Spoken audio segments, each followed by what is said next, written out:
What's up, YouTube? Welcome back to Common Sense, Logic, and Reason. And as always, thank you all for joining me today. And today I have a retraction. I have a correction I need to make.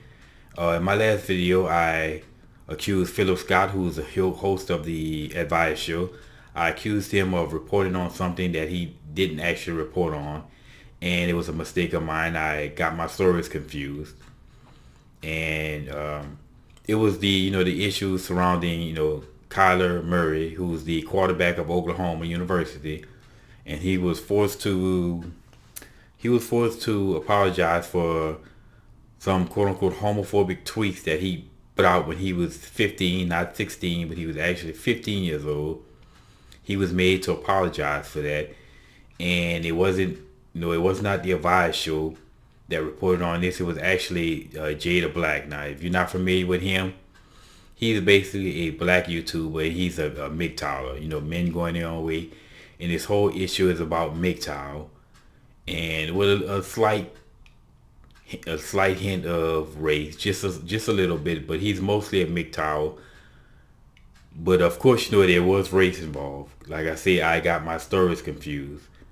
So this video, I'm actually talk about the issue that I was supposed to talk about.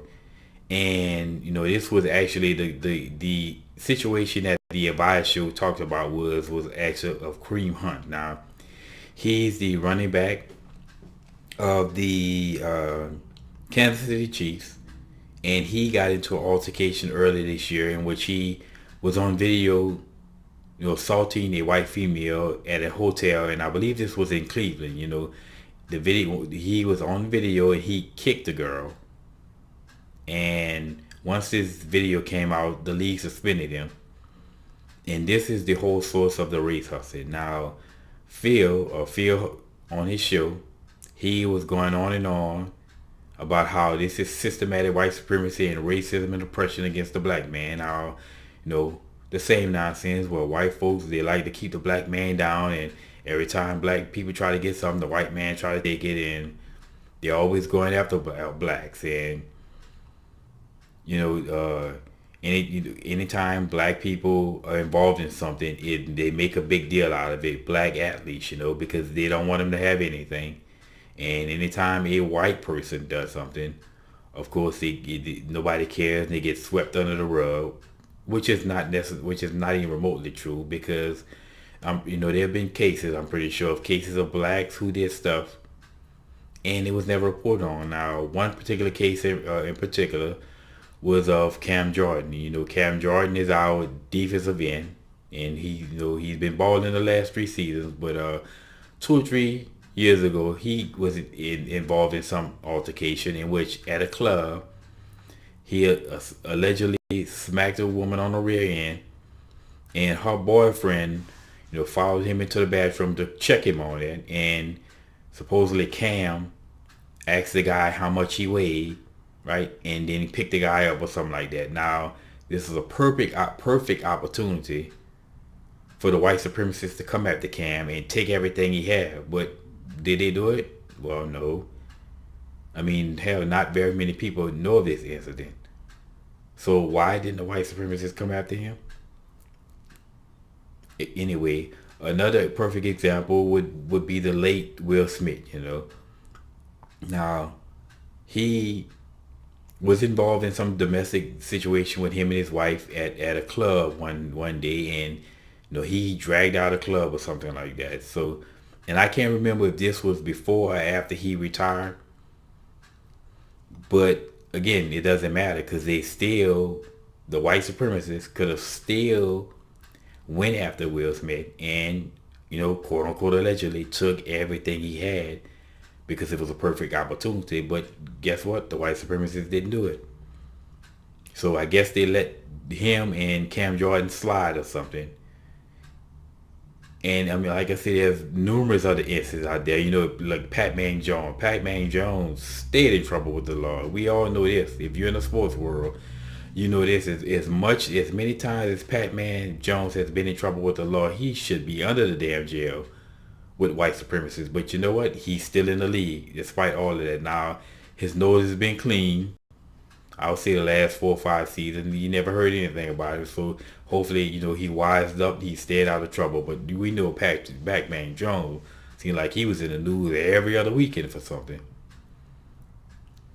Again, so why is he still in the league, and why hasn't the white supremacists taken everything from him? Now, one of the excuses that these race hustlers always use as evidence how white people get away with everything is Johnny Manziel. Johnny Manziel was in the news, and actually he really didn't do anything really that bad or wrong. He just was in the news because he was a party person and got into little altercations here, minor stuff at I guess out partying, but he really didn't do anything wrong. And they were saying, well, why is anything happened to him, right? But anyway, he's not even in the league anymore. And he was in the Canadian League last time I checked, and I don't know if he's still there. But using Johnny Manziel as an excuse, it actually doesn't make any sense because he's not in the league anymore. And like I said, I guarantee there are numerous examples out there of more cases of what blacks have done. Black athletes have done, and nothing was made of it. So why aren't these white supremacists keeping all these people down? And I'm guessing Johnny Manziel, the white folks, quote unquote, sacrificed him, according to Tariq Nasheed. But Phil on that, and I'll post a link of the video. He just went on and on and on about white supremacists, this and the white man out to get everybody, and of course that Tariq Nasheed nonsense of telling you what white people think. What white folks secretly want to say this and that, as if they know what the hell anybody else want to see. How they seem to have this mental telepathy where they know what white people thinking. And another issue that was made up of this is how they try to almost excuse it away by saying that, well, she supposedly may have said nigger, and in the minds of a lot of these black folks, or some black folks, if a white person say nigger, anything that follows that is excusable. Almost like they're trying to make an excuse for what he did, which there was absolutely no excuse. I don't care if she said nigger. There's no excuse for nobody going out attacking anyone. But like I say, y'all, this is just another example of how these black people just hustle and hype race all the damn time over nothing.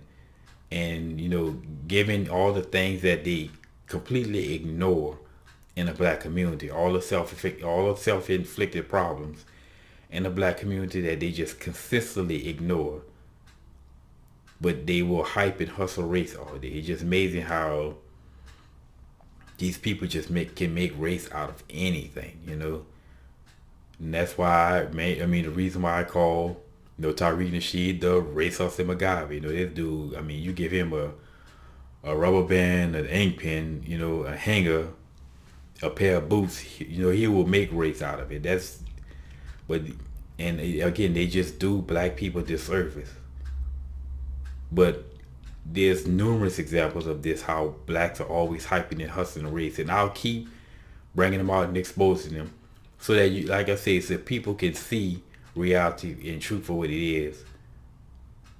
Because these, like I said, these damn race hustlers, man, they just doing black all kind of disservice, keeping black people stuck on stupid and race all day. But like I say, when I see these incidents, I'll bring forward so that we can be exposed, because we really need to expose these race hustlers for what they are.